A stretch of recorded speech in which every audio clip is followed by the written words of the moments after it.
Everyone, আসসালামু আলাইকুম। সবাই কেমন আছেন? আশা করি ভালো আছেন।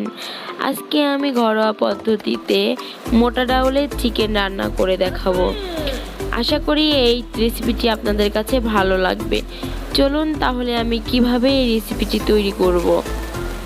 আমি মাংসটি ধুয়ে রেখে দিয়েছি। এবার আমি অল্প পরিমাণে লবণ, এবার দিয়ে দিব অল্প পরিমাণে হলুদের গুঁড়ো, এবার দিয়ে দিচ্ছি ঝালের গুঁড়ো অল্প পরিমাণে। এবার এটাকে আমি ভালো করে মিক্স করে নিব। এটা আপনারা ভেজে রান্না করবেন, তাহলে অনেক টেস্ট হবে রেসিপিটি।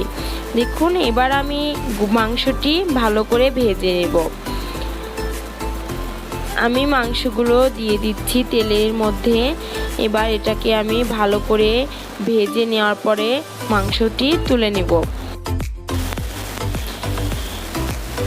এবার দেখুন, আমার এক পাশ ভাজা হয়ে গিয়েছে। এবার আমি এটাকে উল্টে দিচ্ছি। অপর পাশটা ভাজা হয়ে গেলে এটাকে আমি তুলে নেব। দেখুন, আমার ভাজা হয়ে গিয়েছে। এবার এই গোশগুলোকে আমি তুলে নিচ্ছি। আপনারা এভাবে ভাজবেন, তাহলে এই রেসিপিটি অনেকটা মজাদার হবে। আপনারা আমার মতো করে রান্নার চেষ্টা করবেন। দেখুন, এবার আমি অল্প পরিমাণের পেঁয়াজ কুচি দিয়ে দিচ্ছি। এবার এটাকে একটু ভালো করে নেড়ে চেড়ে নিব। হালকা ভাজা হয়ে গেলে আমি এখানে দিয়ে দিচ্ছি সাদা এলাচ, কালো এলাচ, দারচিনি এবং 3টে তেজপাতা। এবার এগুলোকে আমি ঢেলে দিচ্ছি। এটাকে ভালো করে নেড়ে চেড়ে নেব কিছুক্ষণ ধরে। এটার ঘ্রাণটা চলে আসলে আমি এখানে মশলাগুলো অ্যাড করে দিব। দেখুন, আমার ভাজা হয়ে গিয়েছে। এবার এখানে দিয়ে দিচ্ছি 1 চামচ জিরে বাটা। এবার দিয়ে দিচ্ছি আদা রসুন বাটা 2 চা চামচ।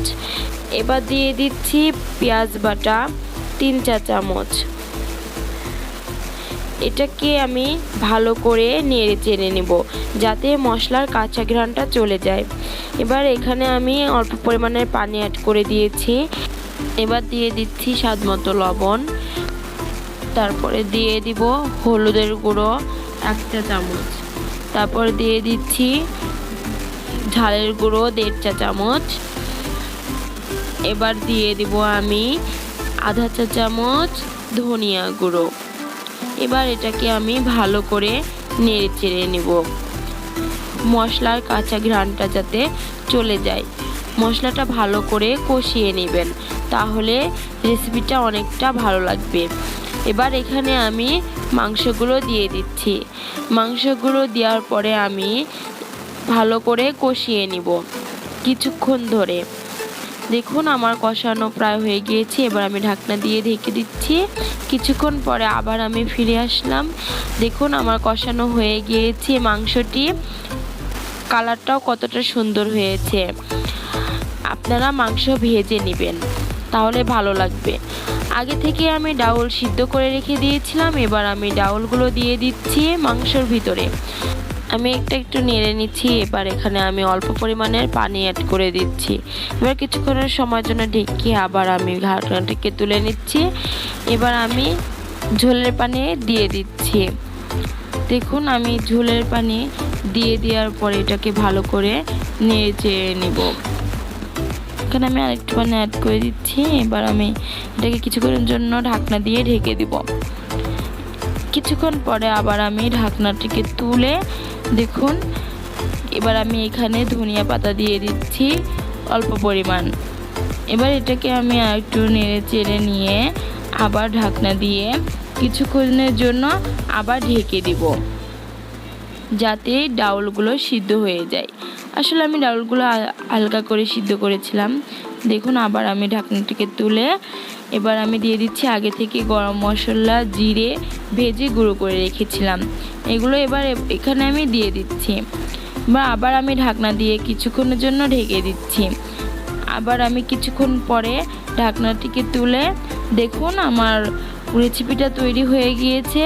কতটা সুন্দর ফ্লেভার এসেছে। এবার আমি এটাকে কিছুক্ষণ ধরে নেড়ে চেড়ে নামিয়ে নেব। দেখুন আমার রেসিপিটা তৈরি হয়ে গিয়েছে। আপনাদের যদি ভালো লেগে থাকে তাহলে এটা আপনারা বাসায় তৈরি করতে পারেন ঘরোয়া পদ্ধতিতেই। এটা খেতেও অনেকটা মজাদার। আমার রান্নাটি যদি আপনাদের ভালো লেগে থাকে তাহলে আমার চ্যানেলটিকে সাবস্ক্রাইব করবেন এবং লাইক শেয়ার কমেন্ট। ভালো থাকবেন, সুস্থ থাকবেন সবাই। আসসালামু আলাইকুম।